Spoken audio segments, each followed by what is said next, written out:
noches. Estamos en directo aquí en Canarias al Día. Llega el momento de analizar la actualidad. Una actualidad que viene cargada, pues gracias a las publicaciones que han hecho nuestros compañeros en otros medios de comunicación y algunas cosas que les vamos a contar también nosotros aquí de nuestra cosecha. Hoy hablaremos y mucho de ese gran trabajo que están haciendo desde la redacción de Canarias 7 para contarnos los pormenores del caso Mascarillas. Es uno de nuestros temas estrella, teniendo en cuenta que la Fiscalía Europea ha decidido, Óscar Martín, muy buenas noches, periodista de Onda Cero Canarias, buenas noches, David, levantar el secreto de sumario del caso Mascarillas, el primer caso Mascarillas, el del presunto fraude de 4 millones de euros. 4 millones, donde parece ser que todavía el gobierno autónomo en el ámbito político no ha recuperado ese dinero, que además, como saben, está instruyendo, investiga un juzgado de la capital Gran Canaria. La novedad, como comentabas, David, bueno, efectivamente, que bueno, pues se levanta ese secreto de las actuaciones, insisto, donde se están desvelando algunas conversaciones que cuanto menos son llamativas. Bueno, llamativas como, por ejemplo, todo lo que a lo largo de la jornada de hoy e incluso de ayer nos ha ido contando el periódico Canarias 7. Por ejemplo, este titular, el caso Mascarillas, la Fiscalía Europea amplía la investigación a Cruz, Machín y Mohamed. Se ha levantado el secreto de la investigación y se ha citado a declarar en calidad de investigados antiguos imputados a 9 personas, entre ellas al propio Conrado Domínguez, al exdirector del Servicio Canario de Salud. Como siempre, vamos a saludar para que nos explique con más detalle esas grandes novedades que nos arroja ese levantamiento del secreto de sumario y cómo puede avanzar a partir de ahora esta investigación a nuestro compañero periodista de Canarias 7, Fran Fajardo. Fran, muy buenas noches y de nuevo felicidades por ese trabajo que están haciendo desde Canarias 7. Muchas gracias y buenas noches a ustedes y a todos los televidentes. Ahora, obviamente, se levanta el secreto de sumario y se amplía, en este caso, la perspectiva que podemos tener sobre este caso Mascarillas, sobre todo ustedes que lo han trabajado tanto durante tanto tiempo. La primera conclusión, una vez que han visto esa nueva documentación que antes se encontraba bajo secreto, ¿cuál es la primera conclusión a la que han llegado en la redacción de Canarias 7, Fran?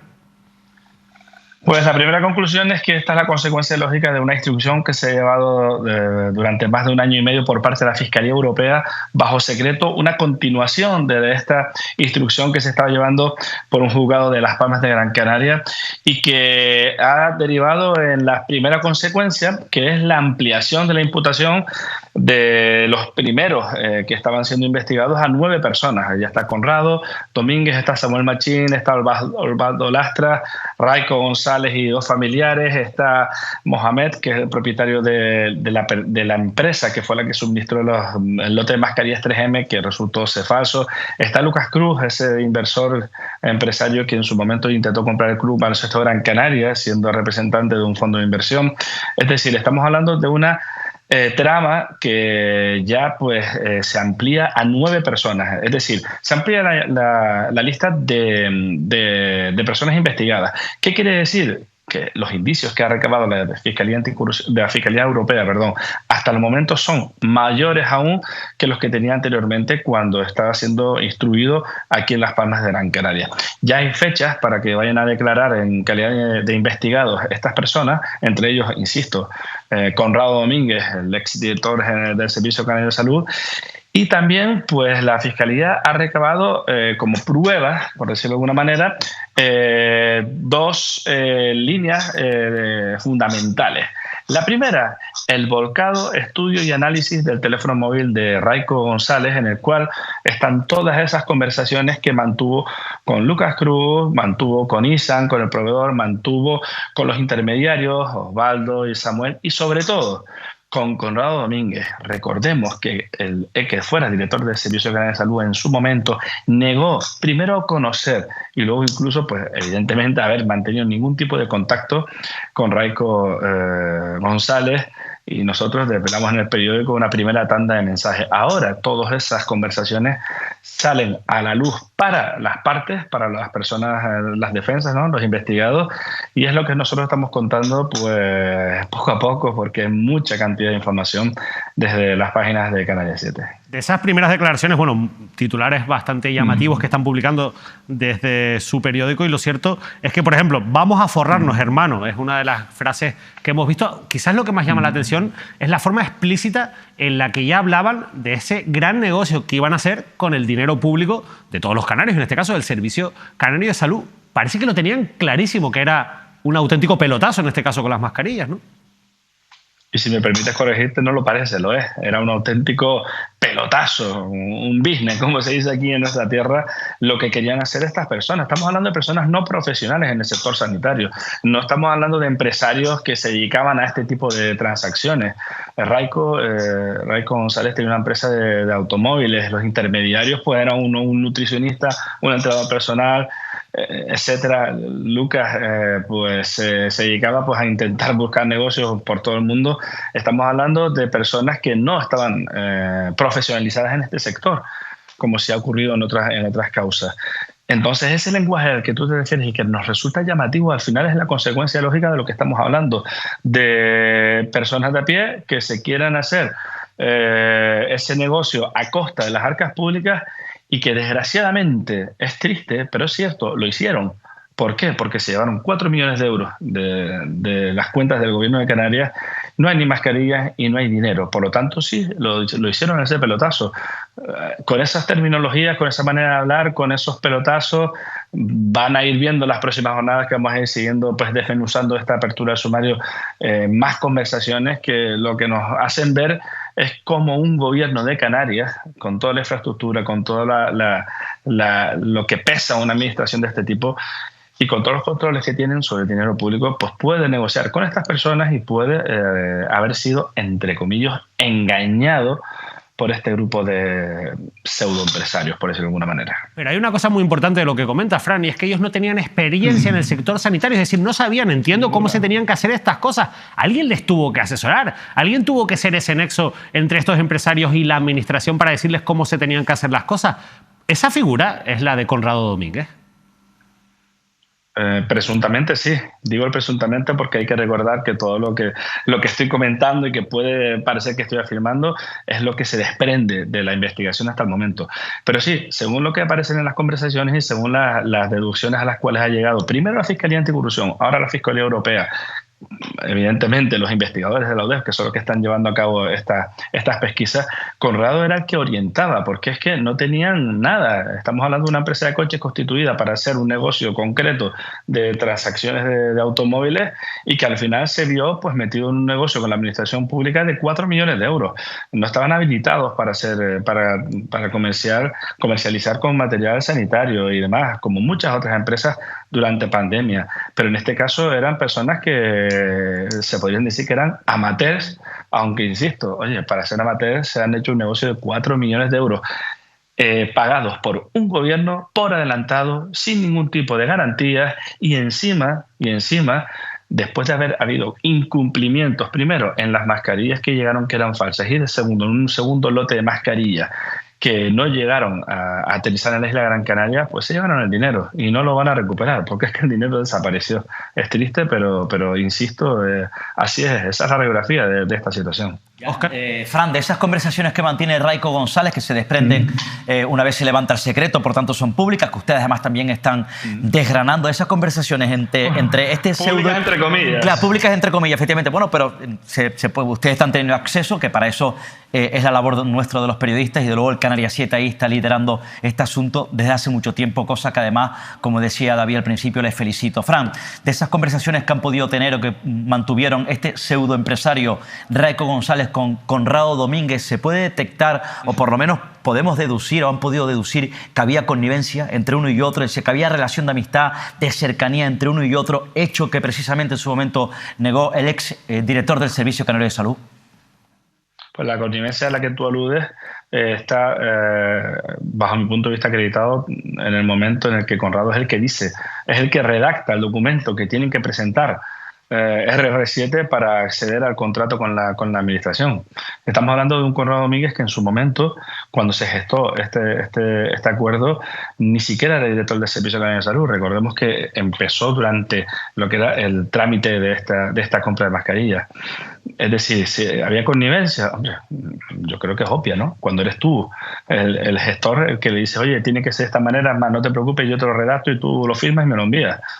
Si a eso le entendemos como connivencia, pues es obvio que sí la hubo. Pero no solo en eso, sino que hay muchísimas más circunstancias que yo creo que son bastante importantes, que están saliendo en este procedimiento y que van a a sonrojarnos quizás un poco más a aquellos que confiamos en que las cosas tienen que funcionar bien en la administración pública y que la Fiscalía Europea pues está analizando al detalle y a ver las sorpresas que puede deparar esta investigación. Recordemos que todavía está en fase de instrucción, que esto es un animal que puede ir creciendo o no, y que igual que se empezó con la imputación única de Raico, pues después fue derivando más imputaciones, Conrado, familiares y demás, y eso puede seguir ampliándose. Así que yo la verdad es que creo que vamos a tener unos meses por delante bastante intensos en lo que a esta investigación se refiere. ¿Ya se conoce ya, Fran, la fecha en la que va a declarar, en este caso como investigado Conrado Domínguez, decía? Sí, ya están. Lo hemos publicado hoy. La verdad es que me mata si me la preguntas con concreción, porque se ha dividido, son nueve personas investigadas y se ha dividido entre fechas que es a finales de abril y principios de mayo. Todas esas declaraciones ya están fijadas y ahora lo que falta es que durante este tiempo sean citadas las personas que todavía no están personadas en el procedimiento. Recordemos que ahora mismo solo están personados pues, los principales, los que han sido querellados en su momento por parte del fiscal anticorrupción Javier Ródenas y los que el juez instructor también incluyó en calidad de investigados. Pero, por ejemplo, las últimas personas investigadas, Hisam Mahmoud, pues Samuel Machín, Osvaldo y demás, todos esos ahora tienen que ser localizados y citados para que comparezcan, se personen en el procedimiento con procurador y abogado, por supuesto, y que comparezcan en calidad de investigados con obligación de declarar, si lo consideran, en esta Fiscalía Europea de Nadie. Yo tengo la sensación, Fran, desde luego, conociendo,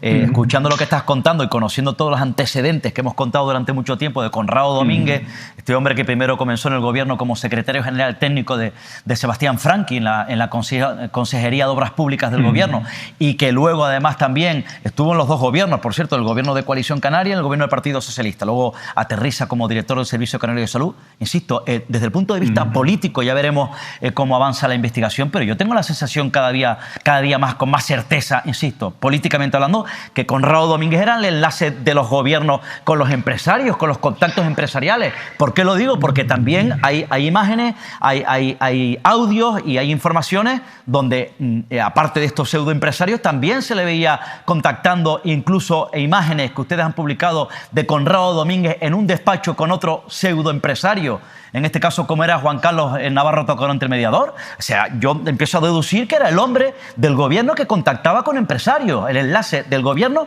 con los empresarios. Por lo menos, mi punto de vista, después de conocer todas las informaciones. Pero no es una deducción, es un hecho. Es un hecho tanto en cuanto en esa creación del comité asesor de la pandemia que se realizó justo al principio de lo que es la crisis sanitaria por el COVID, que estaba presidido por Ángel Pito, y había personas de muchas ramas y de muchos sitios diferentes, ¿no? Expertos en materias diferentes. Pues el papel de Conrado era el de conseguidor, por decirlo de alguna manera, de material sanitario. Insisto, cuando todavía no era director del Servicio Canario de Salud, lo había sido, pero ya había salido de la administración, en este caso sanitaria. Por lo tanto, no es una deducción, es un hecho. La responsabilidad de Conrado era conseguir, pero Conrado dijo que él no daba órdenes, que él no era el que ejecutaba, él no era el que decidía, él simplemente proponía. Pero recordemos las declaraciones de Ana María Pérez, la directora general de Recursos Económicos, que dijo que ella recibía órdenes de Conrado. Y también en las conversaciones que nosotros hemos tenido acceso, en esos chats de grupo de WhatsApp con los propietarios de RR7, aparece Conrado diciendo: no te preocupes, que está hecho, que yo lo tramito. Es decir, esa tesis de defensa de que él no era el que ejecutaba los contratos, pues yo creo que se desmonta con todo esto que te estoy contando. Y hay otra cuestión que a mí me parece sumamente importante, y tú te has acercado a ella de forma bastante hábil.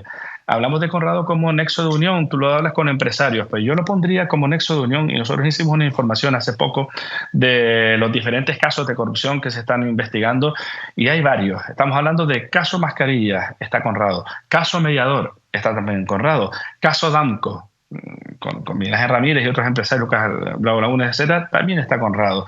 Y si hablamos incluso del caso Coldo, también hay compra de material sanitario en época también que estaba Conrado. Es decir, no estoy diciendo que Conrado sea el culpable ni que sea el el centro de todo, para nada, pero si hay un nexo común en todos esos procedimientos que se están investigando por corrupción en venta de material, en compra de material sanitario por parte del gobierno de Canarias, y en todos aparece Conrado Domínguez. Y yo digo, ¿se imaginan ustedes si hace 2 años, cuando nosotros en Canarias 7 destapamos el caso Mascarilla y se produjeron las primeras investigaciones, si igual que sea a Raico González se le cogió el teléfono y se le hizo un volcado, si se hubiese hecho eso con el teléfono móvil de Conrado Domínguez, ¿qué hubiese salido ahí?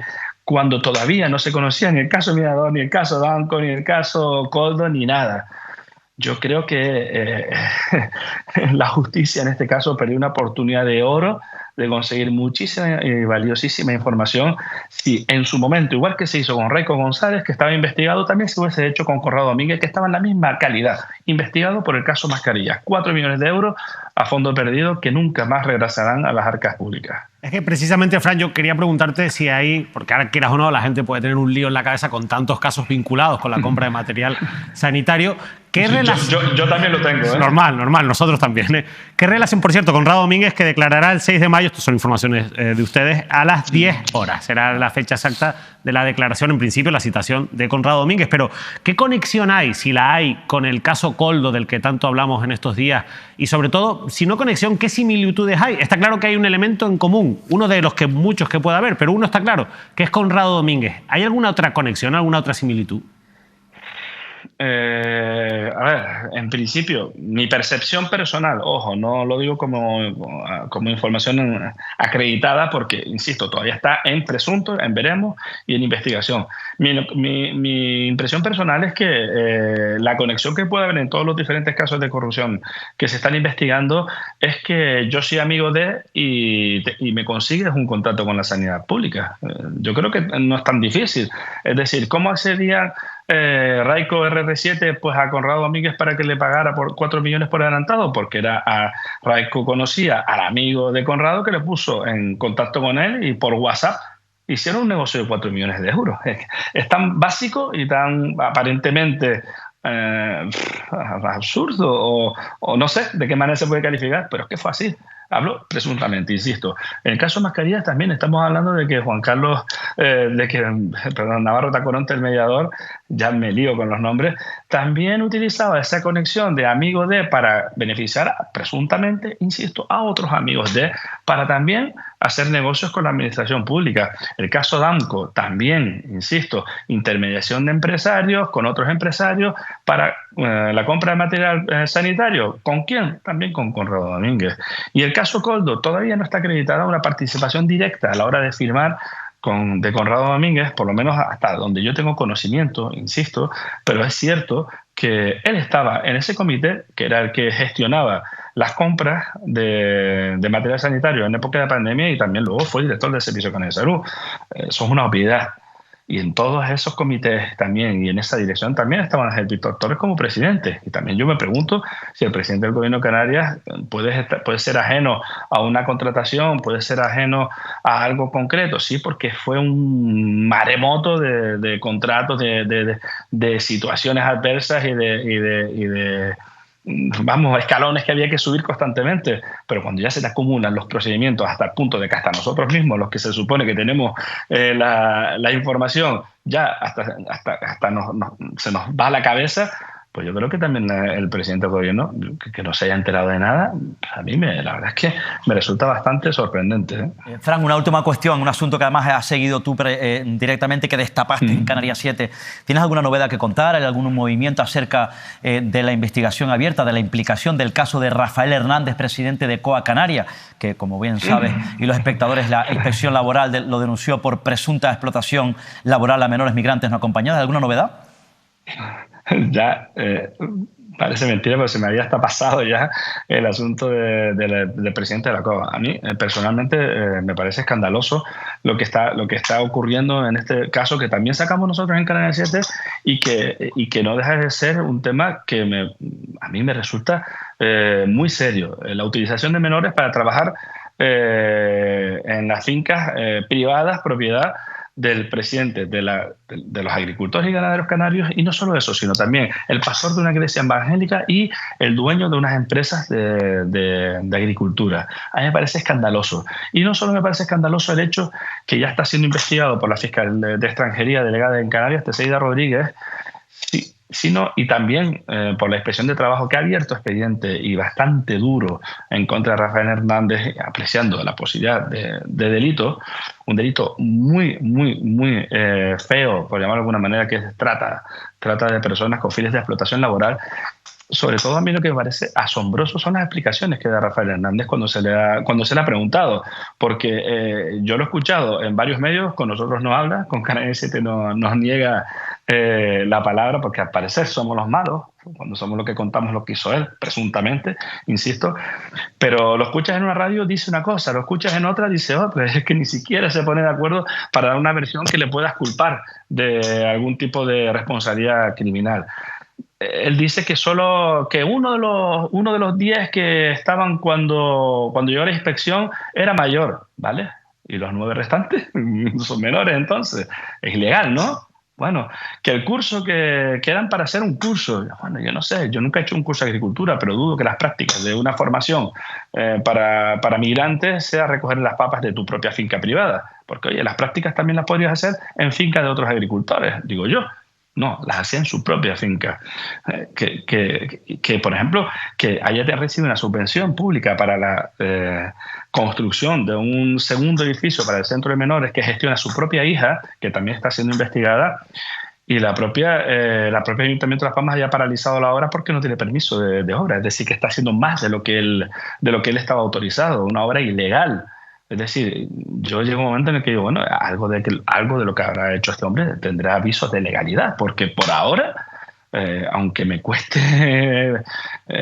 decirlo, pero es que no hemos encontrado nada. Y la verdad es que me huele bastante mal este asunto porque, insisto, estamos hablando de menores, estamos hablando de migrantes en situación de vulnerabilidad y de presuntamente empresarios que se aprovechan de esa situación para forzarlos a trabajar pagándoles 25 euros o incluso menos por jornadas enteras desde 8 de la mañana hasta 4 o 5 de la tarde sin ningún tipo evidentemente de contrato, porque es que no tienen ni siquiera papeles, y sin ningún tipo de control. A mí eso me parece bastante grave. E insisto, no solo el hecho presunto, sino también las explicaciones que ha dado Rafael Hernández. No sé si ustedes han podido hablar con él o no, porque él ha hablado en bastante medios, pero es que lo que dice no se sostiene por su propio peso. Yo creo que la fuerza de la gravedad tira por completo sus argumentos. Bueno, si te sirve consuelo, Fran, a mí me atendió, por ejemplo, en privado, pero no quiso atendernos públicamente aquí en este programa, que lo intentamos. Yo creo que era una buena oportunidad. También le ofrecimos poder venir a una entrevista con más calma, a pesar de que ya había hecho una tournée por diferentes medios de comunicación. Sí que es verdad que me atendió en una conversación en privado, que evidentemente yo pude contar lo que él me dijo, pero no es lo mismo, y tú lo sabes, que poder entrevistarle y poder hacerle preguntas en un programa en directo como este o en una entrevista grabada, que era lo que nosotros pretendíamos. Pero bueno, en cualquier caso, vamos a seguir muy de cerca también los avances de esa investigación en las páginas de Canarias 7 y vamos a seguir muy pendientes también de lo que ocurre, porque es un tema, como bien has explicado, muy delicado, pero sobre todo también vamos a seguir muy pendientes del caso Mascarilla. Fran, gracias por atendernos, felicidades por ese trabajo y muy buenas noches. Muchísimas gracias a ustedes, como siempre, por hacerse eco de las informaciones que publicamos y por tenerme en su programa. Así que nada, encantado y buen programa. Gracias. Es un placer, la verdad, siempre, Óscar, hablar con Fran Fajardo, porque explica muy bien las cosas, porque además están haciendo un trabajo muy serio, muy riguroso desde Canarias 7, y porque gracias a eso nos enteramos de muchas cosas que son claves. La figura de Conrado Domínguez cada vez, en mi opinión, Óscar, con estas informaciones está contra las cuerdas. Desde luego. Y sobre todo ya empieza a ser, creo que necesario preguntarnos, como bien ha hecho Fran, hasta dónde llegaba el conocimiento de lo que estaba haciendo Conrado Domínguez por encima de Conrado Domínguez. Pero hay que decir una cosa, que vamos a ver, Conrado Domínguez ya estuvo, como yo conté, en la época de Fernando Clavijo, en la época de Baltar, si no me equivoco, cuando era consejero de Sanidad de la Comunidad Autónoma. Lo rescata el Partido Socialista. Yo recuerdo, además quiero insistir en una cosa, en un hecho para mí muy significativo, lo he contado siempre, que a mí me conste, hay una dirigente del Partido Socialista en Canarias, que es Patricia Hernández, que es una destacada del Partido Socialista en Canarias, que es ahora mismo miembro de la Mesa del Parlamento, forma parte del grupo parlamentario, es miembro del Grupo Socialista en el Ayuntamiento de Santa Cruz y secretaria general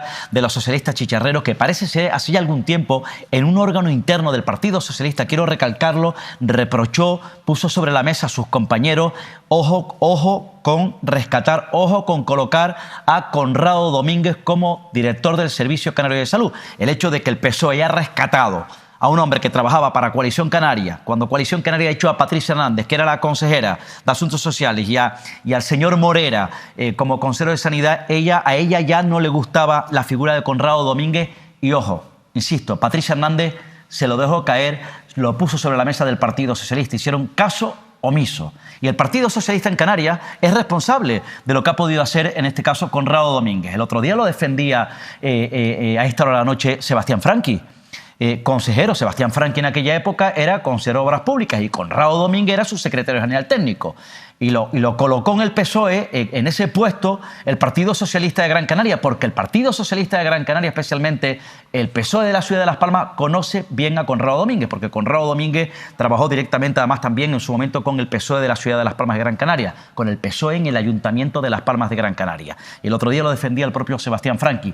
Ahora bien, dijo Sebastián Franqui, no, pero es que, bueno, al final dimitió. No, lo forzaron a que dimitiera. Sí, el PSOE forzó al propio Conrado Domínguez, ante la situación con la que se estaba viendo, a que dimitiese. Y el Partido Socialista jugó con fuego. El Partido Socialista está jugando con fuego. Y en estos momentos el Partido Socialista, por lo menos políticamente, en el ámbito judicial ya se verá, se está quemando. Bueno, se está quemando, pero va a tener que dar explicaciones porque el Parlamento de Canarias aprobaba en las últimas horas lo que era previsible, porque lo proponían los dos grupos que conforman el gobierno, Coalición Canaria y Partido Popular, bueno, esa comisión de investigación para ver qué ocurrió con toda la compra del material sanitario, pero especialmente con el caso Koldo. El Parlamento buscará a los responsables políticos de las compras opacas del Pacto de las Flores en la COVID. Lo publicaba el periódico La Provincia, pero insisto, esto ha ocurrido en el Parlamento de Canarias y la comisión investigará no solo el caso Koldo, sino también el caso Mascarillas, el caso Danco y el caso Sanitari. Que bueno, el caso Sanitari tiene que ver con esa compra en 1,3 millones de euros de material sanitario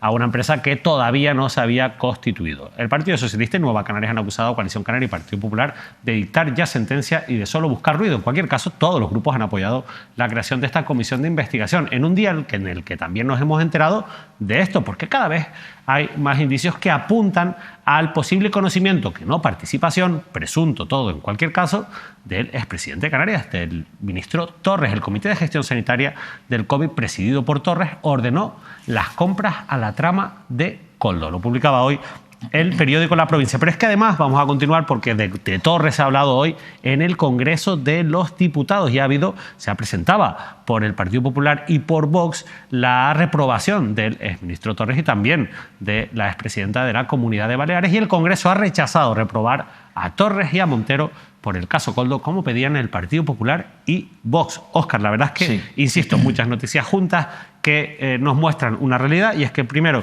hay muchas cosas todavía que aclarar a nivel político, que todo esto se va a investigar en el Parlamento de Canarias, pero que también la figura de Torres cada vez está más contra las cuerdas, aunque no haya sido reprobado en el Congreso, pero sí cuanto menos va a tener que dar muchas explicaciones, sobre todo de hasta qué punto él tenía conocimiento de lo que estaba ocurriendo bajo sus pies. Claro, entre otras cosas porque era el máximo responsable, era el presidente de Canarias, ¿no? El máximo responsable de gestionar la pandemia en aquella época. Habían consejeros de sanidad, había un comité de expertos de gestión, pero que desde luego entiendo yo que el propio Torres, según esas informaciones, tenía que estar perfectamente informado o al tanto de esas decisiones, insisto, que se tomaban en ese comité, porque, insisto, repito, era el máximo responsable de la pandemia. Y luego tenía varios consejeros, que entiendo yo también, que en cuanto a la gestión serían responsables, digo yo.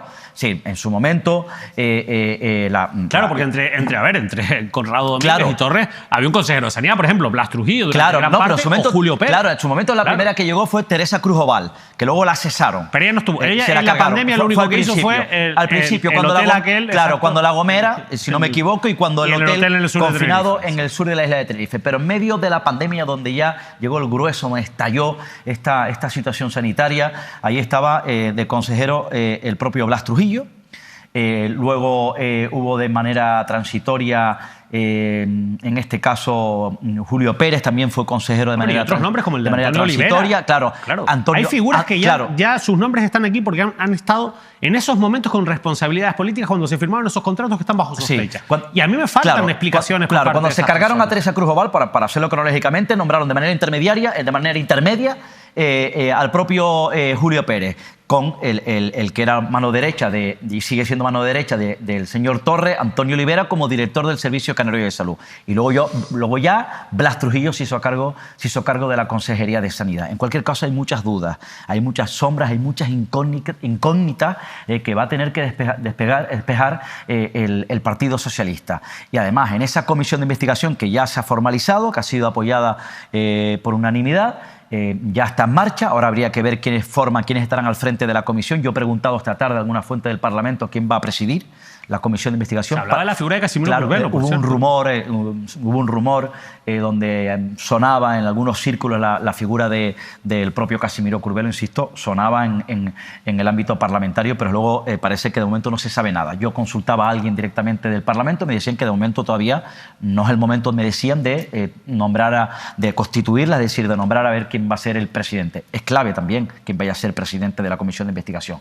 En este caso, una comisión de investigación, ahora bien, primero, significa un buen desembolso para los parlamentarios, porque toda comisión de investigación son dietas y es más dinero para los bolsillos de los parlamentarios. Por eso yo nunca he creído, y me van a perdonar, en estas comisiones de investigaciones, porque lo único que hace, bueno, pues sí, depurar responsabilidades políticas, pero las responsabilidades políticas no se depuran con una comisión de investigación.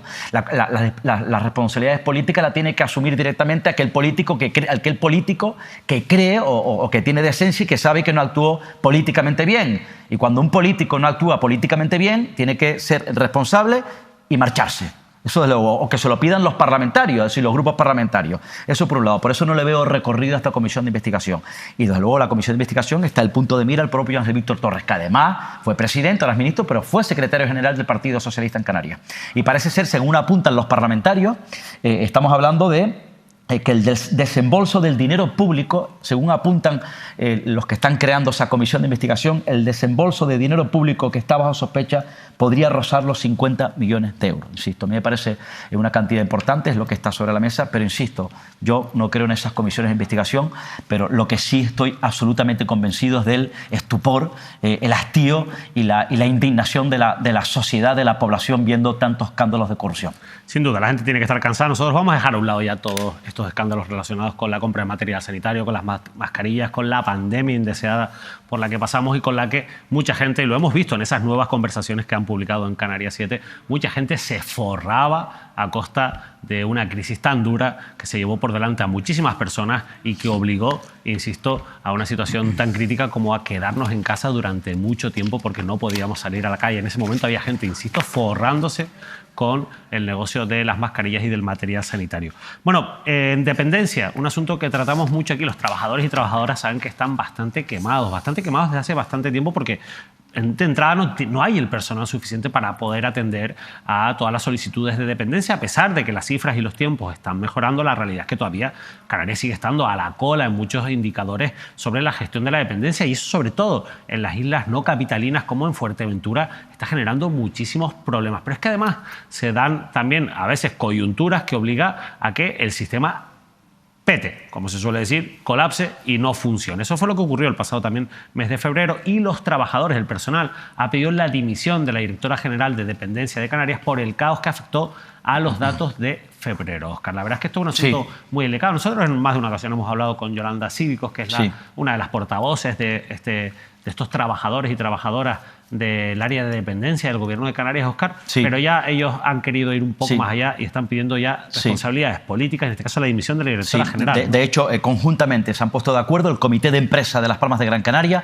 y el Comité de Empresa de Santa Cruz de Tenerife. Yo esta tarde he mantenido una conversación con Francisco Barrios, que es el representante del sindicato Comisiones Obreras en el Comité de Empresa de Santa Cruz de Tenerife. Yolanda Cívico estuvo con nosotros también hace bien poco. Yo tuve la oportunidad también de hablar con ella en la radio y han llegado a una situación ya límites. La situación dicen que es insostenible. Apuntan en este caso, entre otras cuestiones, a la falta de personal, al déficit de personal. Es verdad que reconocen que parece ser que la consejería ha contratado a más personal, pero me dicen que no saben qué tipo, qué perfil de personal han contratado o cuántas personas nuevas han contratado en el área de dependencia para reforzar, insisto, ese déficit en cuanto al personal. Y apuntan también a las directrices, a la forma de organizar, a la forma de trabajar, a las indicaciones. No les gustan las indicaciones que está empleando la propia directora general para sacar adelante los expedientes, en este caso Concepción Ramírez. Me contaba, por ejemplo, el propio barrio que han dejado desprotegida el área de programas individuales de atención, el área de PIA, que en este caso se están produciendo derivaciones de personal de ese programa individual de atención de PIA al área de valoración, que hay 2 técnicos de PIA por uno de valoración, y que esto está demorando la respuesta que tienen que recibir, es decir, está provocando lentitud en ese reclamo, en esa respuesta que tienen que recibir, porque tiene que ser ágil y rápida los solicitantes de ayuda de la dependencia, insisto. Por tanto, las formas de la propia Concepción Ramírez, directora general, no les gusta a los trabajadores. Ojo, sí les gusta en este caso la forma de gestionar, o por lo menos de llevar en estos momentos Candelaria Delgado, que es la consejera de Bienestar Social. Una situación, por cierto, me cuentan los sindicatos que, insisto, sobre la gestión, la figura de Concepción Ramírez, ya se lo han trasladado a la propia Candelaria Delgado, que es la máxima responsable. Bueno, pues no tiene toda la información, me cuentan que, bueno, pues que no hace nada, porque ¿qué va a hacer si es la máxima responsable, si es su persona de confianza al frente de dependencia? Pero insisto, no les gusta la forma de trabajar de la propia Concepción Ramírez. Por cierto, hablando de dependencia, hoy el diputado del Común, Rafael Llanes, ha entregado un demoledor informe a la presidenta del Parlamento, Astrid Pérez. Es el famoso informe anual de 2023, insisto, que se lo entregaba la propia Astrid Pérez al grupo a los parlamentarios, es decir, a la Cámara Regional, pues con unas quejas terribles. Ha denunciado, les voy a contar por encima para que vean que es tremendo, lo dice el propio diputado del Común. Ha denunciado una vez más que es incapaz, que el Gobierno de Canarias es incapaz de cumplir con sus deberes, con la legislación para garantizar los derechos de las personas, lo decía luego en rueda de prensa, más vulnerables de Canarias, al incumplir reiteradamente los plazos para resolver los expedientes. Primero, de la renta canaria de ciudadanía, el grado de discapacidad o las ayudas en dependencia. Habla de incapacidad Rafael Llanes en ese informe que le entrega al Parlamento del Gobierno de Canarias, del Ejecutivo Regional, donde, por cierto, muchos de sus miembros están en el Parlamento canario, insisto, de avanzar, de darle eficacia, de desbloquear asuntos que tienen que ver, primero, con la renta canaria de ciudadanía, el grado de discapacidad o las ayudas de dependencia. Son los pilares básicos de la sociedad del bienestar en Canarias. Insisto, lo ha denunciado el diputado del Común, Rafael Llanes. Bueno, vamos a ver si también nosotros vamos a intentar hablar con Rafael Llanes. Ustedes saben que nos gustan cuando se presentan esos informes poder abordarlos en profundidad, porque el diputado del Común está haciendo un trabajo bastante intenso en los últimos años. Por cierto, recuerden que ahora estamos en fase de renovación de los órganos que dependen del Parlamento de Canarias. Entre ellos figura la Diputación del Común, pero también, por ejemplo, el Comisionado de la Transparencia, la Audiencia de Cuentas. Bueno, vamos a ver, insisto, cómo se produce esa renovación y si se mantienen a las personas que están en estos momentos o se buscan nuevos perfiles, nuevas caras para ocupar esos cargos. En algunas áreas se han hecho, como la Diputación del Común o el Comisionado de la Transparencia, esto es una opinión personal, creo que se han hecho muy buen trabajo en los últimos años, pero bueno, también es verdad que las mayorías parlamentarias cambian y también en este caso pueden cambiar los órganos y las personas que están al frente de esos órganos. Así que, bueno, nosotros estaremos muy pendientes de todo ello, pero vamos a ver si podemos profundizar en ese informe del que hoy nos ha contado Óscar algunos detalles claves, la verdad. Por cierto, hablando de la sociedad de bienestar, en sanidad se han producido unos contratiempos en el Hospital Universitario de Canarias. Cuéntame eso también. Sí, en este caso lo ha informado durante las últimas horas. En el Hospital Universitario de Canarias en Tenerife lo informa de manera oficial el propio centro, el propio complejo sanitario. Ha anunciado que el área quirúrgica del Hospital Universitario sufrió durante la noche del pasado miércoles la rotura de 2 tuberías de agua caliente, que ha supuesto, leo el comunicado, que ha supuesto la cancelación de hasta, tremendo esto, de hasta 21 intervenciones programadas, 21 intervenciones programadas por una avería. Dicen que a pesar de haber podido resolver sin incidencia la primera de las averías, la zona de recuperación de quirófano se ha visto afectada. Luego apuntan, insisto, desde el propio hospital, que la segunda avería Fíjense las averías todavía. Que aunque también han podido quedar resueltas, afectó al área de recuperación de quirófano, lo que ha motivado el traslado de pacientes a otra área. Así se ha llevado a cabo una reparación temporal de estas averías y se está actuando en las reparaciones, según ha informado el Hospital Universitario. 21 intervenciones suspendidas se efectuaron a la mayor brevedad posible. Insisto, es lo que informa el Hospital Universitario de Canarias, lamenta lo que ha ocurrido y esperan restablecer la situación lo antes posible. Yo esta misma tarde me ponía en contacto con Katy Darias, que es la representante, la portavoz de Intersindical Canaria en el Hospital Universitario de Canarias. Admitía, hablamos una conversación con ella, admitía que efectivamente, como ha anunciado el propio hospital, se ha producido una avería, pero luego ha aprovechado la propia Katy Darias para lanzar un mensaje de la necesidad, como siempre hemos contado, ha apelado de nuevo a la necesidad de liderar una transformación profunda, una rehabilitación integral de las instalaciones del Hospital Universitario de Canarias, muchas de sus instalaciones que están obsoletas, como hemos venido contando. Por cierto, me dice la propia Katy Darias que independientemente de estas intervenciones canceladas, se cancelaron también, parece ser, hace ya algunas semanas, algunas intervenciones que estaban programadas, no por una avería, me decía la propia Katy Darias. Y aprovechar a decir también, para que vamos a ver si impulsamos ya, si arreglamos la falta de camas, que necesitamos más camas hospitalarias, que es importante.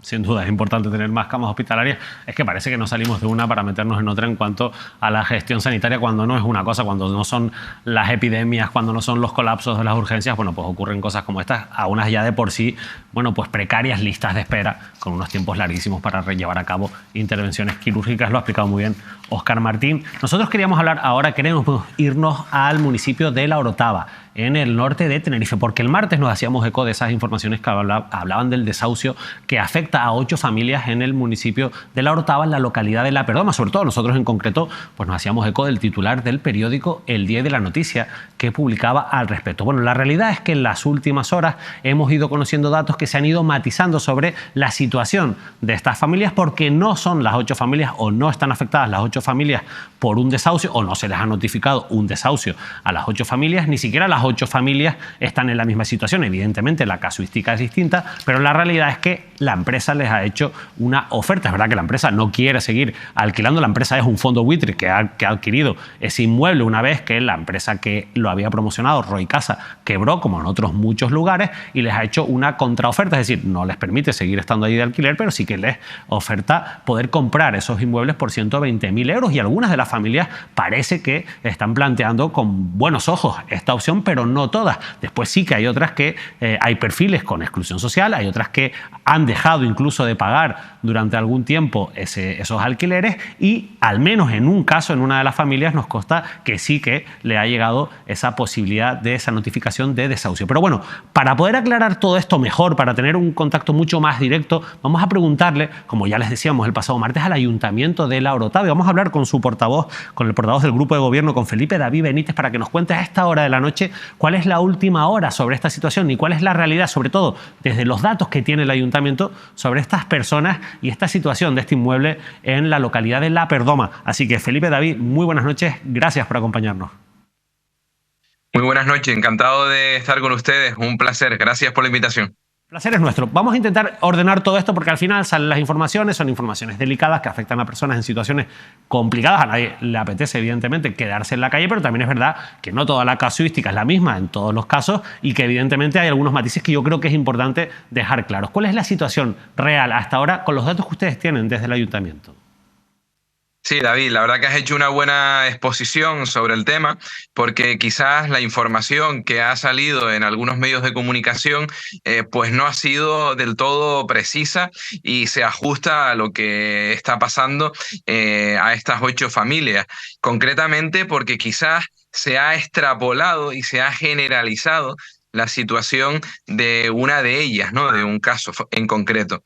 Estamos hablando de 8 familias, de 8 situaciones completamente distintas, donde incluso la defensa jurídica que van a tener van a ser completamente distintas también, porque hay familias que han continuado con el pago de esos alquileres al fondo que se quedó con esas viviendas, que son adosados. También se ha vertido en algún medio que si era un edificio, se trata de 8 adosados. Y en este caso hay familias que sí han continuado con el pago del alquiler al fondo. Hay otros casos donde las familias no han continuado pagando. También se ha dicho, se ha comentado si el juzgado de instrucción número 3 de la Orotava pues envió un documento donde se les decía que no tenían que pagar los servicios jurídicos del ayuntamiento de la Orotava y concretamente desde el área de bienestar social donde se está atendiendo a cada una de esas familias y nos estamos interesando por cada situación particular. No hemos tenido acceso a ese documento, no lo hemos podido ratificar, por lo tanto no podemos asegurar que esa comunicación del juzgado se haya dado, ¿no? Por lo tanto, como decía, hay que tener en cuenta que estamos ante 8 situaciones completamente distintas y efectivamente, como tú bien indicabas, hay familias incluso que van a poder acceder a esa compra. Es cierto que hay familias que puedan estar en el umbral de la vulnerabilidad y que sí precisen pues de la ayuda y del soporte del área de bienestar social y de todo el protocolo que el Ayuntamiento de La Orotava pueda poner en marcha para ayudar a esas familias en particular. De hecho, algunas de ellas también son demandantes de viviendas sociales, de vivienda pública. Y en este caso lo que tenemos clarísimo desde el Ayuntamiento de La Orotava, que no vamos a dejar a ninguna de esas 8 familias solas. No vamos a dejar a nadie sin escucharles, sin atender a su situación. Estamos trabajando en diferentes líneas, desde el contacto ya con el fondo de inversión, desde el contacto con otras entidades financieras, incluso para posibilitar diferentes tipos de hipotecas, diferentes salidas, porque como bien decía, la situación económica y social de cada una de ellas, e incluso la defensa jurídica, es completamente distinta. No se puede generalizar que hayan 8 familias en una situación de desahucio, porque hasta la fecha pues solo tenemos 2 casos donde les ha llegado esa notificación. A las demás, pues como bien tú bien decías al comienzo, David, lo que hemos tenido conocimiento es que el fondo les ha comunicado su intención de no renovar esos alquileres, ese contrato de alquiler, y les ha ofrecido esa posibilidad.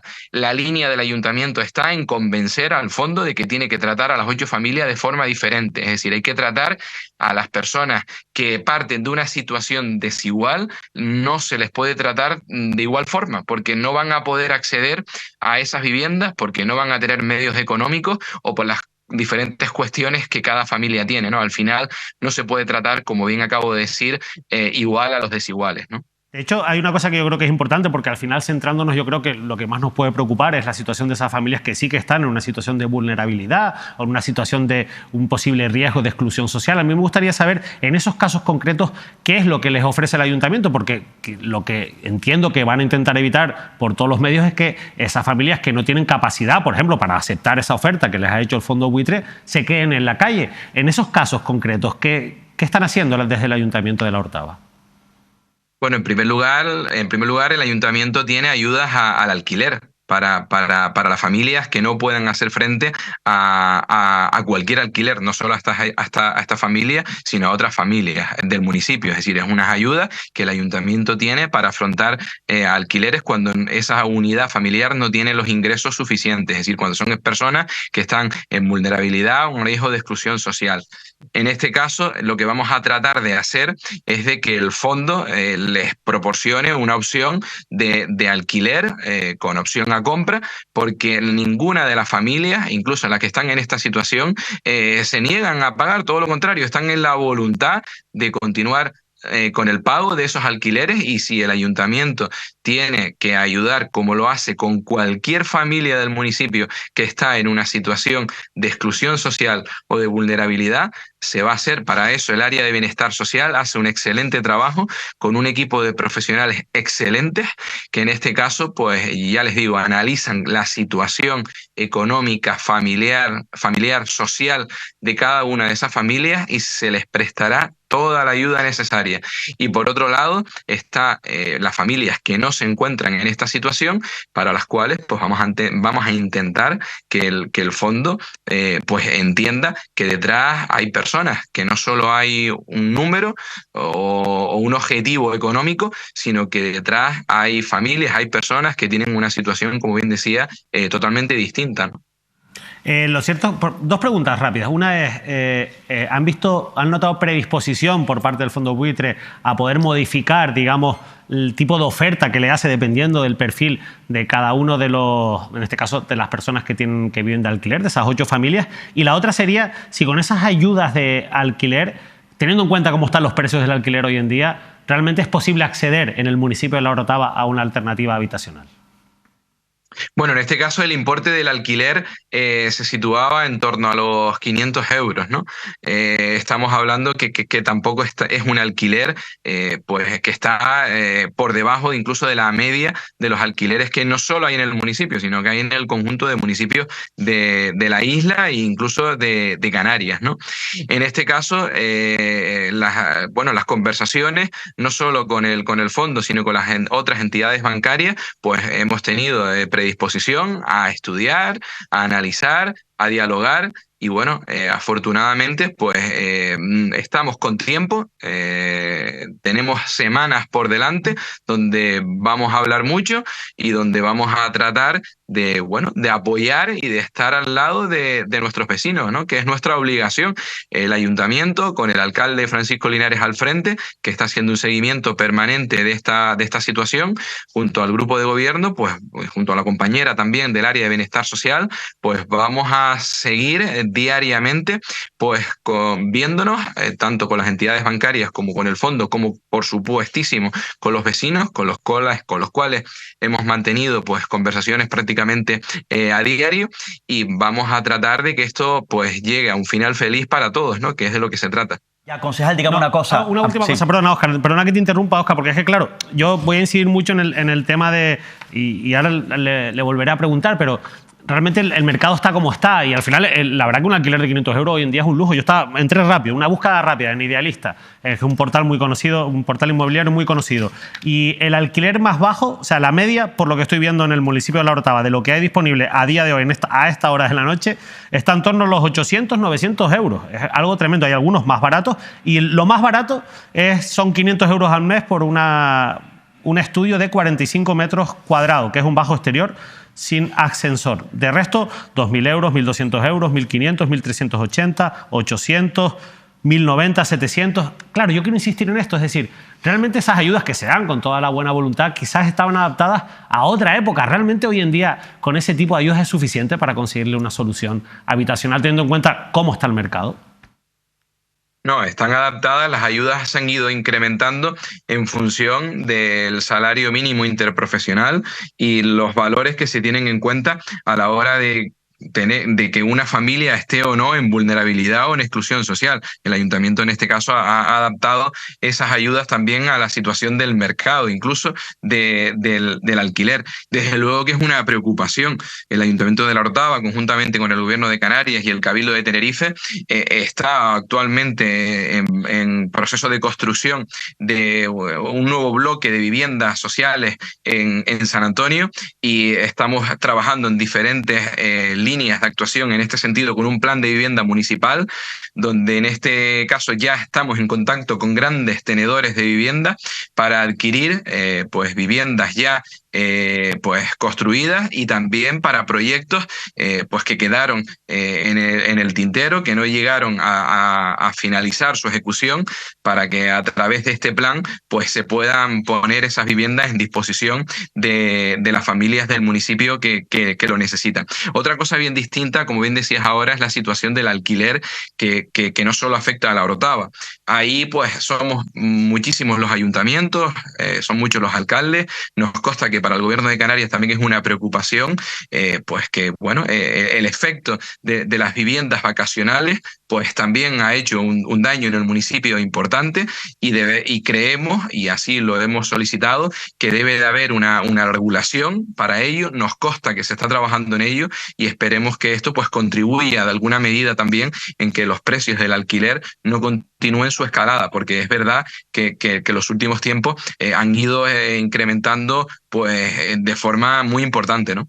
Ya, señor Benítez, ya está todo dicho, pero tengo una duda, es decir, corríjame usted, el ayuntamiento, es decir, el gobierno municipal, por unanimidad, o el pleno por unanimidad, ha decidido, ha acordado declarar zona tensionada al municipio en favor, bueno, entiendo yo para que bajen los precios del alquiler de las viviendas, pero hay otros municipios, ustedes son los primeros en declararlo, por lo menos en aprobarlo de manera unánime en Tenerife, pero hay muchos municipios que se están negando, que lo rechazan. ¿Por qué? ¿Por qué unos sí, otros no? ¿Qué diferencia hay si al parecer beneficia, en este caso, a los ciudadanos? Bueno, lo que hemos aprobado es el estudio. No hemos aprobado en sí ya, porque en ese estudio habrá que ver si es el municipio completo, si es algunas zonas del municipio en las que se declaran como zona tensionada, es decir, lo que el Pleno del Ayuntamiento de La Orotava acordó es iniciar el estudio para ver con ese plan de viviendas que yo también anteriormente he comentado. De hecho, ya se ha estado en contacto con diferentes estudios de arquitectura para hacer ese plan de vivienda y, por otro lado, ver qué zonas son factibles de declarar como zona tensionada, y todo ello no lo vamos a hacer solo, lo vamos a hacer en coordinación con la Consejería de Vivienda del Gobierno de Canarias, porque hay que aclarar también otra cosa. En este problema de la vivienda, ningún ayuntamiento, ningún municipio puede caminar solo. Aquí nadie se va a salvar solo. Este es un problema que afecta a todos los municipios y que tendremos que afrontar de manera conjunta, ¿no? Y al final es verdad que el Ayuntamiento de La Orotava pues, ha iniciado ese estudio de forma unánime. Hemos sido pues quizás pioneros en dar ese primer paso, pero insisto, todavía queda pues muchísimo camino por andar, y desde luego lo importante también es que estemos todas las fuerzas políticas pues de acuerdo en que existe este problema y en que vamos a buscar soluciones, ¿no? ¿Y cómo va ese estudio, Felipe? ¿Cómo va en este momento? ¿Hay alguna novedad? ¿Saben por qué proceso va? ¿Cuánto faltaría? No podemos adelantar nada, como bien decía, estamos trabajando conjuntamente con diferentes oficinas de arquitectura que en ese plan de vivienda, que incluya la posibilidad de que alguna zona sea declarada como zona tensionada, pero todavía no es posible adelantar nada, ¿no? Pues Felipe David Benítez, muchas gracias por habernos atendido, muchas gracias por habernos ayudado a entender mejor cuál es la realidad de esas familias afectadas por esa situación en la localidad de La Perdoman, en el que a algunas les ha llegado la posibilidad de ser desahuciadas, a otras no. Usted lo ha explicado muy bien. Yo creo que eso ha ayudado a que quede claro. Así que, por nuestra parte, muy buenas noches, insisto. Gracias por atendernos. Gracias a ustedes por aclarar esta situación y que así pues todos nos quedemos más tranquilos, porque al final yo creo que teniendo la información de primera mano, yo creo que todos somos más felices, ¿no? Así que, ¿qué es de lo que se trata? Para eso estamos en esta vida, ¿no? Pues sí, señor. Muchas gracias. Buenas noches. Óscar, la verdad es que es importante, sobre todo en el sentido de que no vamos a ver un macro desalojo de estas alternativas, familias. ¿no? Hay alternativas, la situación es complicada. Yo sigo pensando distintos perfiles, ¿no? Que en verdad, a mí me parece muy interesante, la parte más interesante, fíjate, de todo es la posibilidad de que el ayuntamiento convenza, otra cosa es que pueda hacerlo, al fondo buitre para que les pueda renovar esos contratos de alquiler a las personas que están de alquiler y que no tienen capacidad para comprar, porque, insisto, ahora mismo el mercado es completamente salvaje. Y yo no veo que con esas ayudas al alquiler, porque pasa en La Orotava y pasa en todos los municipios, sea suficiente para afrontar esa realidad, porque, insisto, ahora mismo los precios, con una búsqueda rápida en cualquier portal inmobiliario, ponen los pelos de punta. Además son soluciones a corto plazo. Aquí tenemos que hablar de soluciones a largo plazo, porque esto le ocurre a esta familia, le puede estar ocurriendo o le ocurrirá a otra familia. Yo espero que en este caso el gobierno de Linares resuelva de la mejor manera posible y cuanto antes esta situación. Bueno, ya que antes de irnos a publicidad, Óscar, ya que estamos en La Orotava, pues para ver si nos va a pillar la cola de la TF5, y perdóname la broma, vamos a quedarnos cerca y vamos a irnos hasta el Puerto de la Cruz, porque ha habido novedades, porque nos enteramos precisamente en estos últimos días de una noticia que parece que ha pasado un poco desapercibida agresividad. Nosotros la leíamos primero en el periódico Diario de Avisos, pero lo hemos podido ver y contrastar también en las propias redes del Partido Socialista, y es la dimisión de la teniente de alcalde del Ayuntamiento de Puerto de la Cruz, que ha dado un paso al lado, según su explicación, ahí lo ven, crisis en el Ayuntamiento del Puerto de la Cruz. Dimite su primera teniente de alcalde, en este caso por supuestos motivos personales. Óscar. Sí, se llama Natalia Afonso. Natalia Afonso Pestana fue en la lista de Marco González el candidato y actualmente alcalde, su número 2, primera teniente de alcalde, o sea, la mujer fuerte del alcalde Marco González, primera teniente de alcalde y, entre otras cosas, concejal de Desarrollo Económico de la ciudad turística Puerto de la Cruz. Estos días, bueno, pues presentaba su dimisión, y eso también me parece muy significativa, repito, porque era la número 2 en la lista, primera teniente alcalde y responsable de políticas económicas de este ayuntamiento del Partido Socialista. Bueno, parece ser que ha alegado motivos personales. Yo he podido consultar fuentes municipales con las que he podido hablar. Me cuentan que, bueno, los motivos personales son los motivos personales, ya sabes que son siempre es el argumento que en este caso, bueno, pues del que se basa siempre un político cuando dimite, ¿no? Hay una mezcla de discrepancias y también bueno, pues un descontento personal. Me cuentan que al parecer no estaba contenta, no estaba a gusto la propia primera teniente alcalde, pese a que ha venido siendo concejal de Desarrollo Económico, no ha estado al parecer muy a gusto, muy contenta con la forma de gestionar el gobierno municipal, las políticas económicas en general en el municipio. Es decir, parece que no era de su agrado, no estaba cómodo, insisto, repito, pese a que era concejal de Desarrollo Económico, no estaba satisfecha por las formas en las que se estaba gobernando económicamente la ciudad turística en general. Por tanto, ha podido haber existir discrepancias, entiendo, entre la propia número 2, la primera teniente alcalde, y el propio alcalde, que es el máximo responsable de todas las políticas de la ciudad turística. Y al parecer también, bueno, es profesional de la banca, ya tiene su trabajo, me cuentan. Al parecer ha podido estar también sobrepasando cierta presión, ¿no? Es decir, porque, bueno, pues últimamente estaba la oposición, Coalición Canaria y Partido Popular, la estaba, bueno, pues bastante presionando desde la oposición de manera dura en cuanto a su figura, en cuanto a sus responsabilidades en el propio ayuntamiento, en cuanto a su política. Primero, insisto, según me cuentan fuentes municipales con las que ha podido consultar, pese a que de manera oficial argumenta motivos personales, no estaba muy a gusto, no estaba contenta, estaba disgusta con la forma de gestionar las políticas económicas, y le estaba sobrepasando esa presión que le estaba, bueno, pues ahí sobrecargando la oposición por su gestión hacia su figura, Coalición Canaria y Partido Popular. Bien, por cierto, Coalición Canaria y Partido Popular, que argumentan de que estamos hablando de una crisis.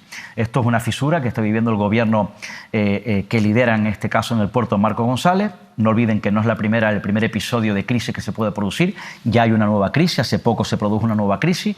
Ya saben, Sandra Rodríguez, que fue la candidata de Coalición Canaria a la alcaldía del Puerto de la Cruz, dejó el Ayuntamiento del Puerto para marcharse de directora general de Menores de la Infancia y la Familia de Gobierno Autónomo. Se tuvo que marchar, tuvo que dimitir del gobierno de Fernando Clavijo después de la sentencia condenatoria a inhabilitación de la propia Sandra Rodríguez. También el Partido Popular tuvo su candidato en las pasadas elecciones, ya saben, Montañés, Ángel Montañés, candidato del Partido Popular a la alcaldía, abandonó el gobierno, abandonó la oposición, abandonó el Ayuntamiento del Puerto de la Cruz porque se marchó al gobierno autónomo como director general de energía de la comunidad autónoma. Le sustituyó en este caso como portavoz del gobierno Pedro Antonio Campos, que ahora es el cabeza visible del Partido Popular en el Ayuntamiento, y a Sandra Rodríguez, Alfonso Acevedo. Lo cierto es que el Ayuntamiento de Puerto de la Cruz siempre se ha caracterizado por ser una casa de los líos, y eso parece que no cambia con el paso del tiempo. Y de nuevo se ve inestabilidad en el grupo de gobierno, pero también en la oposición, que cada vez está más floja, y que sobre todo los dos principales partidos de la oposición, sus candidatos no están en el pleno municipal para hacerle oposición al alcalde, lo cual al final refuerza su figura, más allá de que pueda tener estas crisis como la que ha tenido ahora con la teniente de alcalde. La renuncia, me cuentan, que será oficial, de la propia Natalia Afonso Pestana los próximos días en un pleno. Además van a tener un trabajo intenso, Coalición Canaria y Partido Popular, para buscar a esos candidatos ya de cara, pensando a 2027, para intentar plantarle cara al Partido Socialista, que a lo tonto, bueno, pues ya ha acumulado 2 mandatos en un municipio en el que es muy complicado, insisto, mantener cierta estabilidad y un gobierno que tenga continuidad, porque ahí ha pasado de todo en los últimos 20 años. Nosotros vamos a continuar, bueno, vamos a irnos a publicidad unos minutos, una pausa breve, y a la vuelta, fíjense, estaremos en Lanzarote, en Fuerteventura, en Gran Canaria, en La Palma, en La Gomera, muchísimos asuntos que seguro que les van a interesar.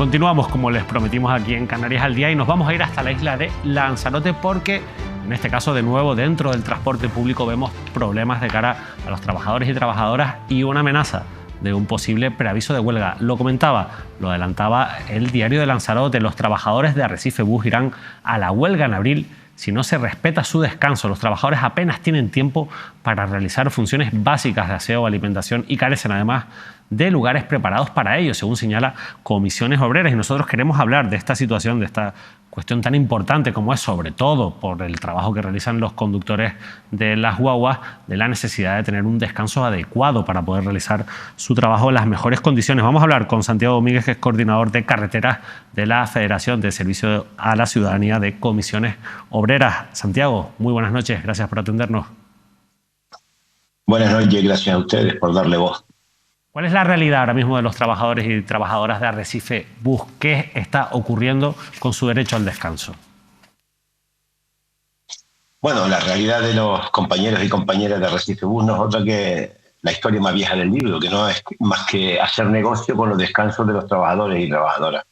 Y esto implica de manera directa, además, pues un peligro para la seguridad vial, pues todo lo que se reste del descanso pues influye en una bajada de atención en la carretera y, como todos sabemos, la fatiga mata. A día de hoy hay dos cuestiones fundamentales que nos hacen ir irremediablemente a una huelga, que además nos lo han solicitado los trabajadores en dos asambleas que tuvimos el día 14 de este mes. Y los motivos son, pues, uno de ellos, el incumplimiento del convenio colectivo en lo referente a los tiempos de descanso semanal. En un principio habíamos pactado que tendríamos acceso a un cuadrante de libranza rotativo en el que se podría descansar como mínimo un fin de semana al mes y así poder conciliar pues con la familia. Y esto no se ha cumplido a día de hoy. A pesar de que el 26 de septiembre, si no recuerdo mal, nos reunimos con la empresa en comisión paritaria para volver a tocar este tema, la empresa no ha dado respuesta hasta el día de hoy. Nosotros además trabajamos en un cuadrante que le permitía a la empresa, sin aumentar sus costes, llegar a este tipo de libranza sin ningún tipo de problema, como digo, y parece que no hay voluntad ninguna. La segunda cuestión, que no es menos importante, es el descanso diario entre líneas. Hasta hace poco la empresa venía aplicando un descanso de 30 minutos a los compañeros de Arrecife Bus y de manera unilateral, hace escasas semanas, ha modificado el descanso diario llevándolo solo a 15 minutos, con lo cual jornadas de 8 horas y en algunos casos hasta de 9 horas, con 15 minutos de descanso agarrar un volante.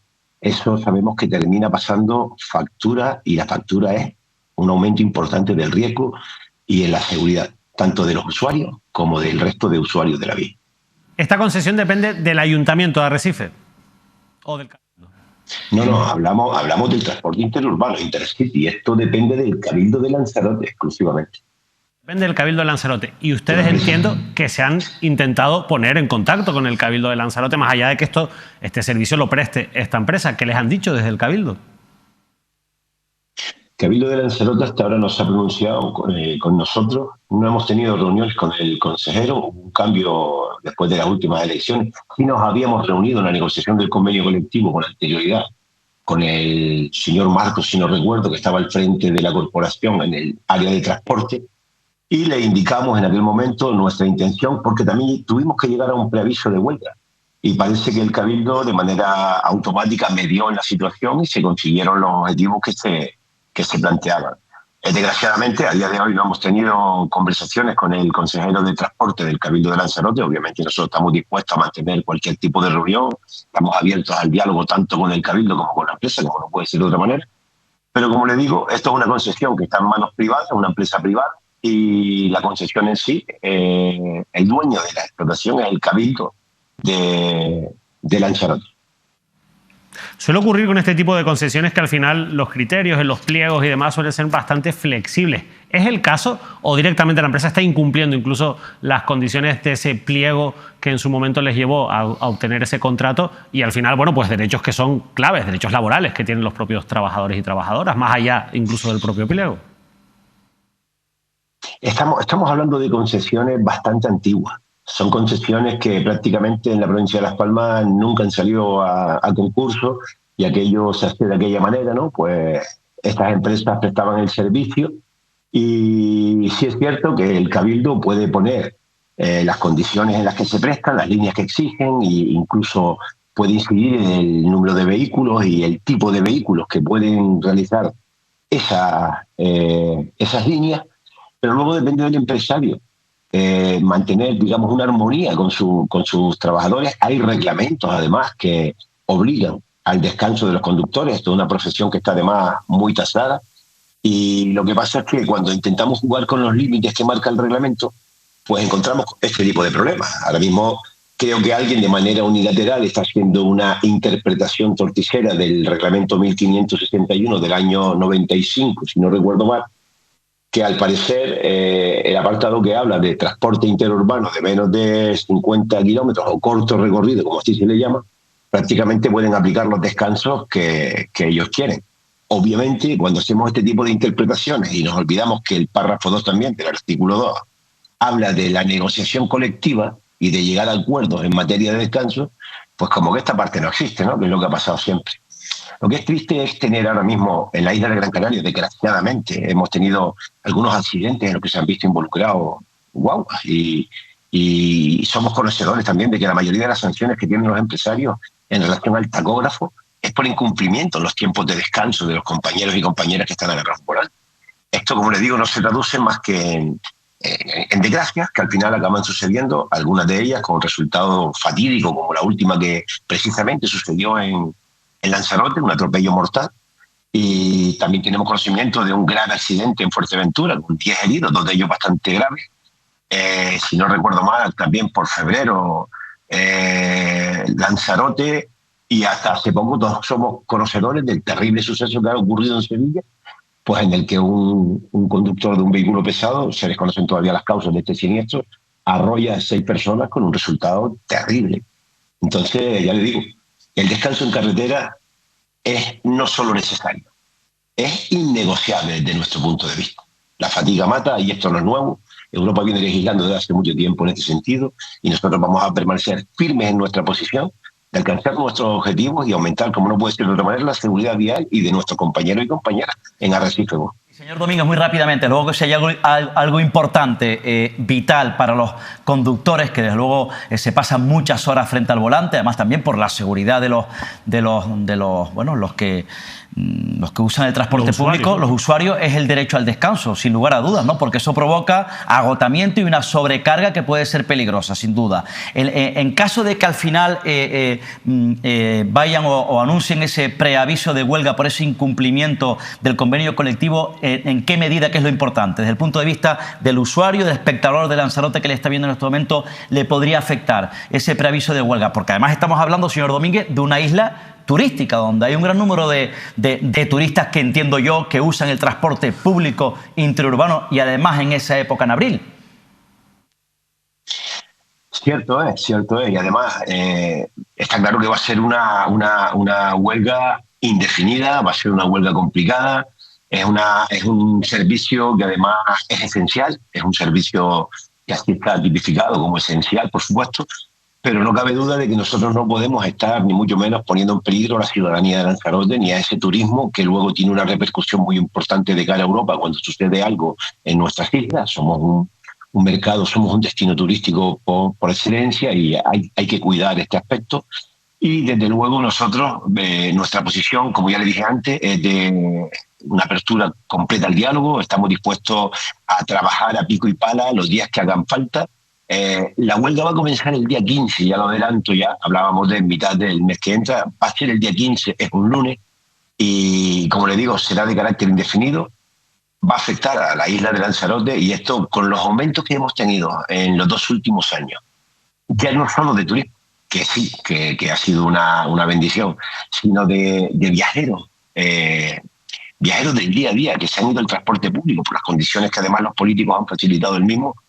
Sin duda, creemos más que necesario que alguien se ponga las pilas en la isla de Lanzarote, tanto por parte de la empresa Arrecife Bus, Intercity, y también, por supuesto, invitamos al Cabildo, al área de transporte del Cabildo de Lanzarote, a sumarse y a mediar también en esta negociación. Pues siempre toda ayuda será bienvenida y toda opinión bien escuchada. Nuestra intención es la de causar el mínimo impacto posible, pero está claro que no solo depende de nosotros, dependerá en gran medida de los acuerdos que se alcancen con la empresa. 15 de abril, nos apuntamos a esa fecha. Hay margen, de todas formas, para que ojalá que haya voluntad por parte de la empresa y también, si es posible, que el Cabildo pueda intermediar, porque yo creo que su papel puede ser fundamental. Yo me quedo con una de las muchas cosas que has dicho, Santiago, y es que hay cuestiones, las que tienen que ver con la seguridad en el transporte público, que son innegociables, claro. Y el derecho al descanso, obviamente, es una de ellas. Así que, por nuestra parte, desde aquí, todo nuestro apoyo a los trabajadores y trabajadoras de esa empresa y, por supuesto, en general, a todos los trabajadores que se dedican a algo tan importante, tan delicado como es el transporte de pasajeros. De verdad, muchas gracias, Santiago.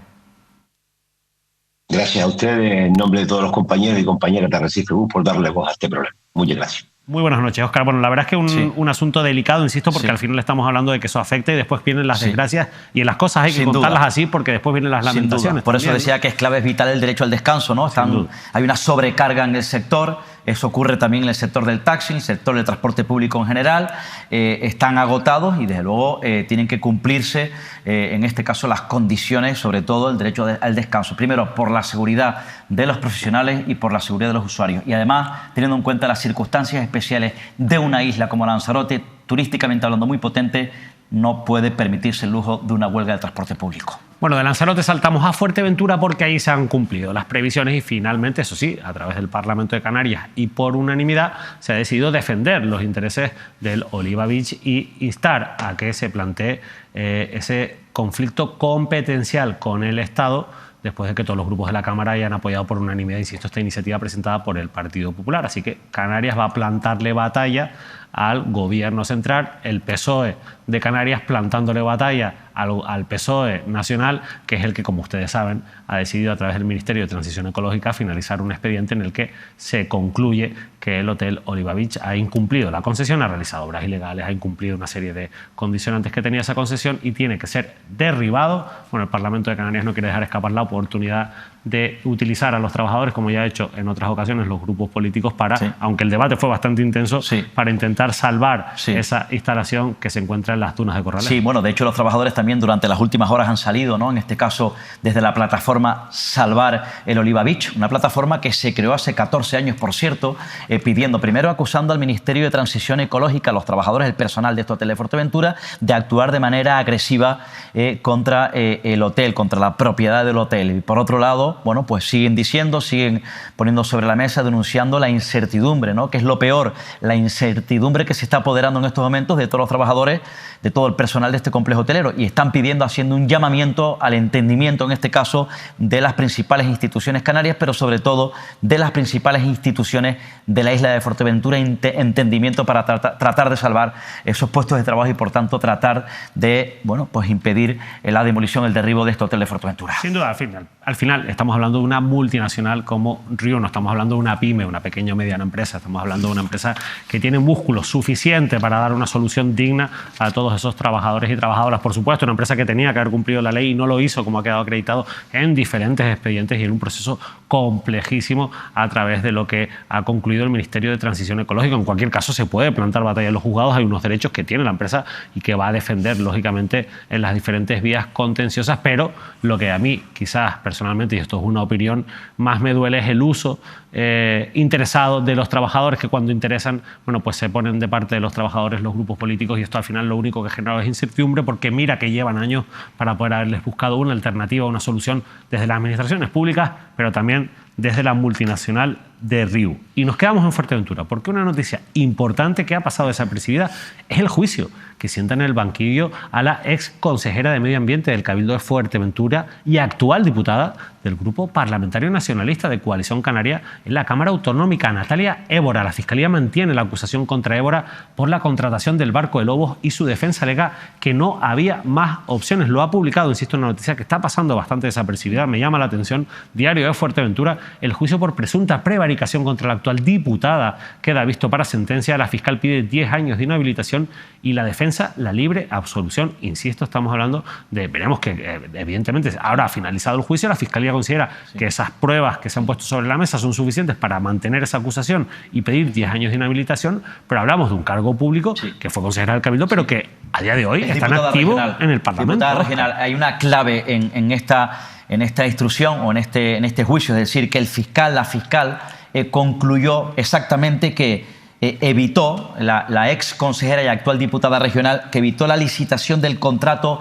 de transporte de residuos y personas prescindiendo del procedimiento legalmente establecido, es la conclusión de la Fiscalía. ¿Es relevante? ¿Por qué? Bueno, como dice David, tiene su relevancia política, porque en este caso Natalia Évora es actualmente diputada de Coalición Canaria por Fuerteventura, la número 3 de la lista que encabezó, bueno, pues el líder de Coalición Canaria en Fuerteventura, Mario Cabrera. Insisto, la número 3 de esa lista. En caso que en un futuro bueno, pues tuviese o tenga que abandonar, insisto, si judicialmente bueno, pues tiene un contratiempo, teniendo en cuenta, bueno, habría que ver cómo sale la sentencia, la propia Natalia Évora, y tendría o lo obliga a su partido a abandonar el acta de diputada por de Fuerteventura, la persona que le sustituiría sería Nairobi Mesa Cabrera. Insisto, tiene un problema la actual diputada regional de Coalición Canaria en la lista de Mario Cabrera, su número 3. Bueno, el juicio ya se ha celebrado, la Fiscalía mantiene la acusación, veremos lo que dice el tribunal y esa sentencia que dice finalmente con respecto a esa petición de 10 años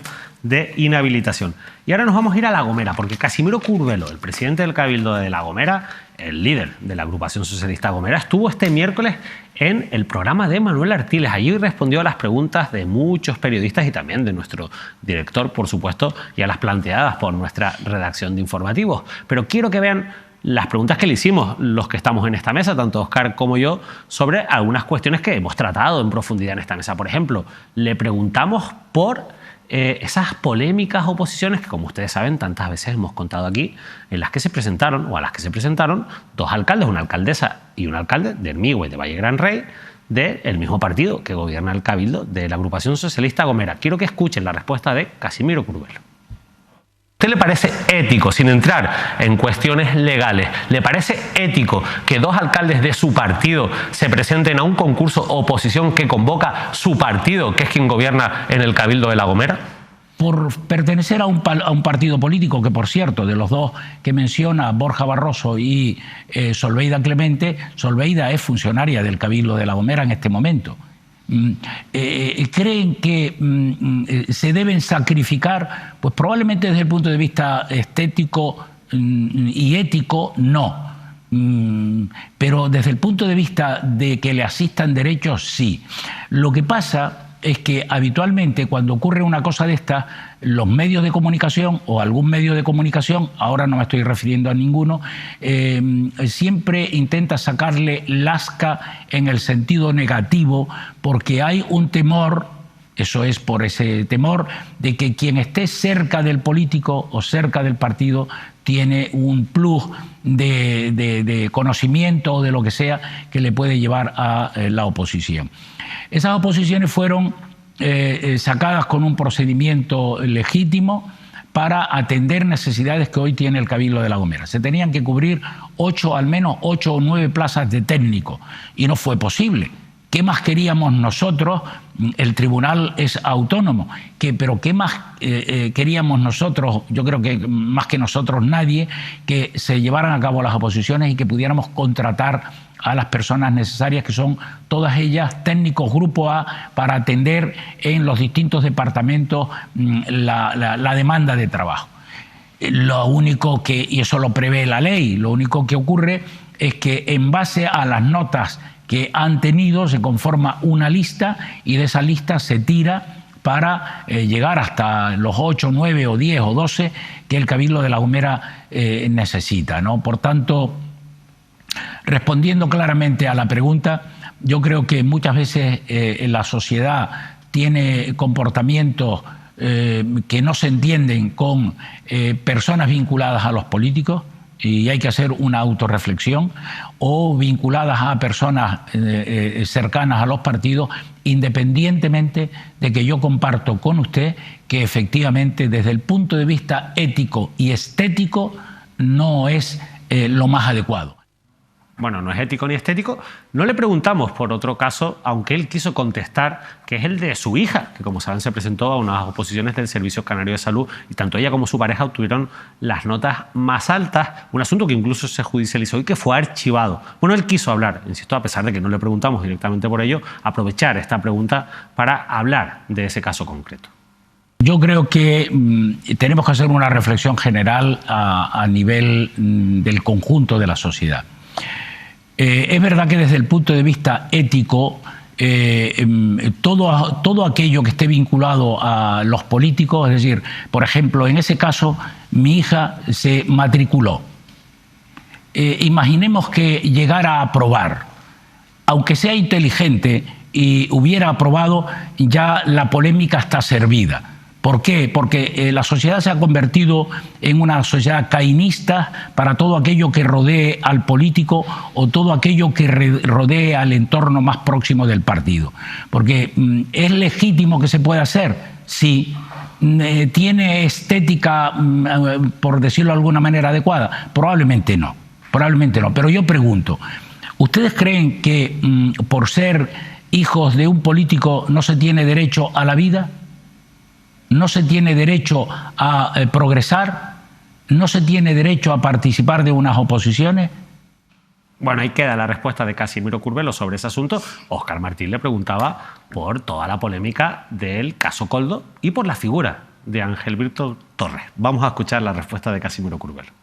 Caso Koldo, su ramificación con Canarias. ¿Pone usted la mano en el fuego por el que fue presidente de esta comunidad y actual ministro, el socialista Ángel Víctor Torres? Si me hubiera hecho esa pregunta, buenas noches, si me hubiera hecho esa pregunta de otra persona, no la pondría. Pero yo le tengo que decir que pongo la mano en el fuego por la honestidad y el trabajo coherente que hizo Ángel Víctor Torres.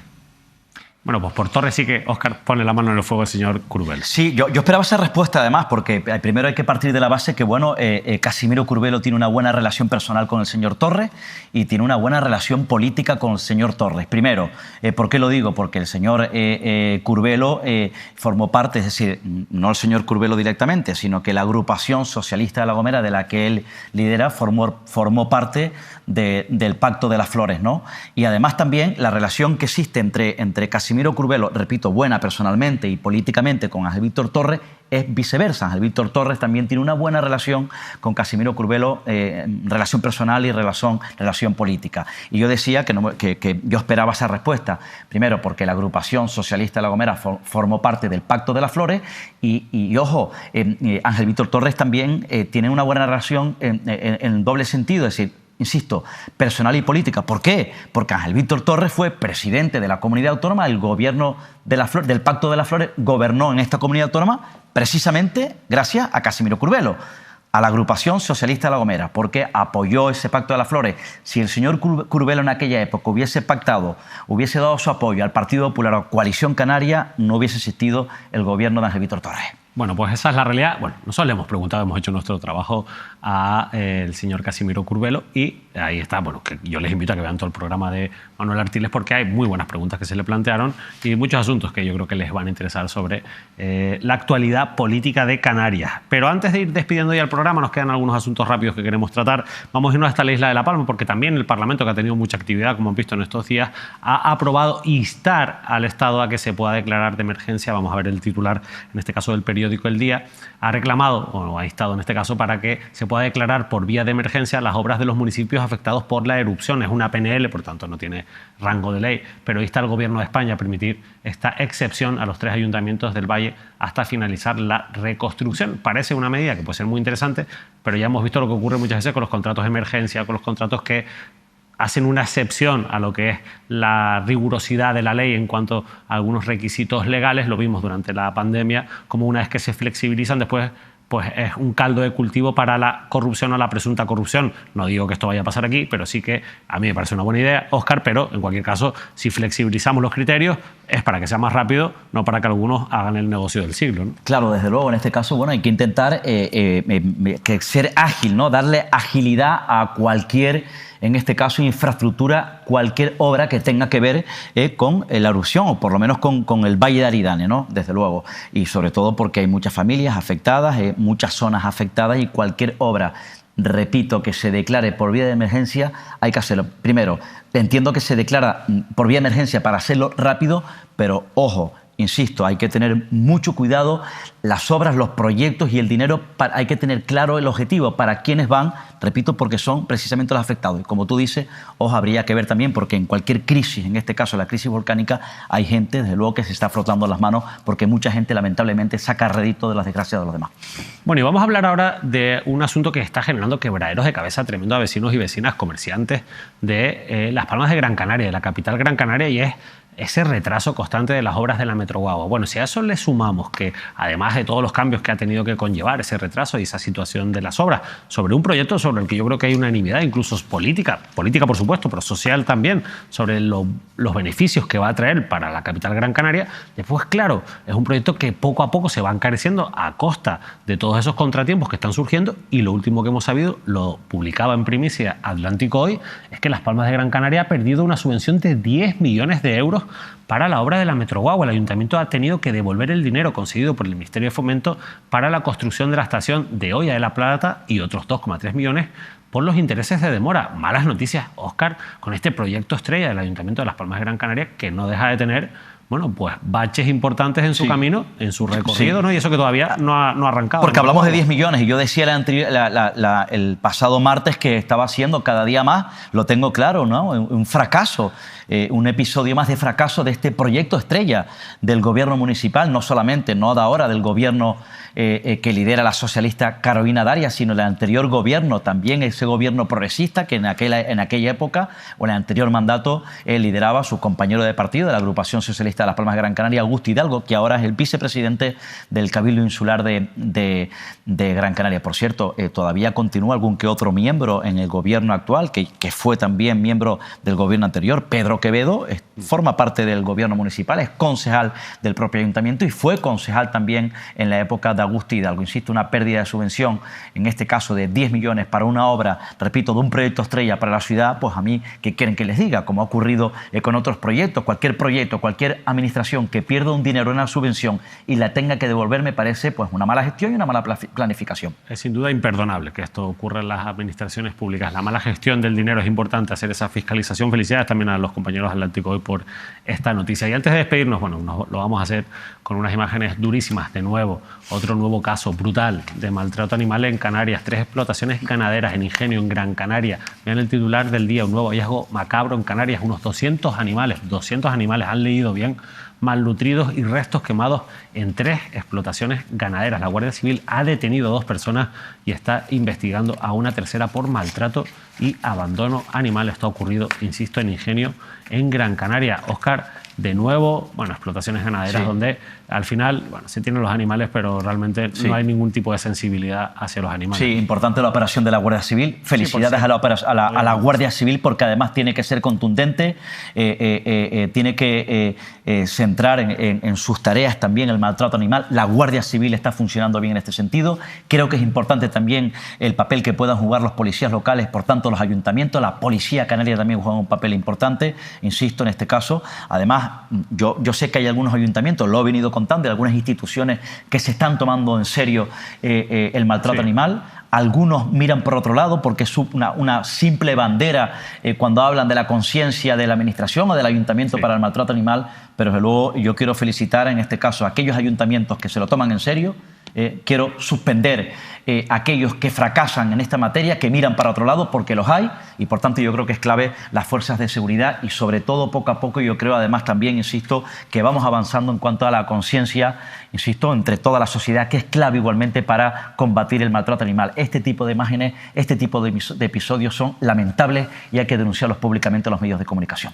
Bueno, pues Óscar, espero que tengas una feliz Semana Santa. Igualmente, David. Te has ganado un descanso y además una desconexión mental que yo creo que en esta profesión es muy importante. Es muy importante y muy necesaria, sobre todo porque estás haciendo un magnífico trabajo en los micrófonos de Onda Cero Canarias y también aquí en Mírame Televisión, y toca apagar un poquito la cabeza para después venir con mucha más fuerza, que nos toca la recta final de lo que va a ser esta temporada y por lo que estamos viendo va a ser muy intenso. Absolutamente, ¿no? Y además teniendo en cuenta que arranca en este caso, bueno, pues con mucha fuerza, ¿no?